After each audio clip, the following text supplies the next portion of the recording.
kan, ini motor ke apa, ni confirm kerja site ni. Jujur cakap, aku dah 2 tahun buat benda sama, aku pun dah bosan tau sebenarnya kan. Ini motor ke apa, ni confirm kerja site ni. Macam-macam kita buat package, dah 2 tahun package yang sama, servis top set lah, meja servis lah, lagi apa, 10 meja servis 10,000 lah, 20,000 pun 2 tahun aku main benda yang sama, aku pun dah bosan. So aku ingat, aku decide, tahun ni last, lepas ni aku dah tak buat dah semua benda package-package ni lah. Bosan lah, 2 tahun lah. 2 tahun benda yang sama.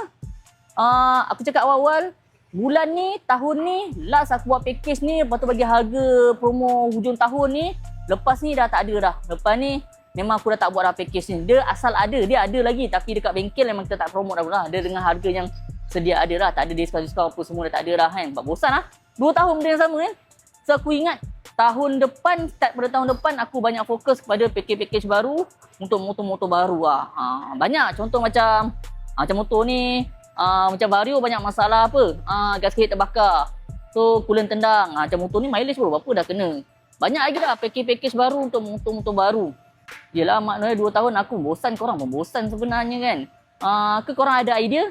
Ada idea package apa yang kau rasa perlu aku buat untuk tambah start tahun depan? Kalau korang ada idea, korang boleh komen kat bawah, bagi tahu, tolong aku juga kan. Sebab tapi aku cakap yang jujur lah, serius aku cakap, kalau kau cakap aku buat.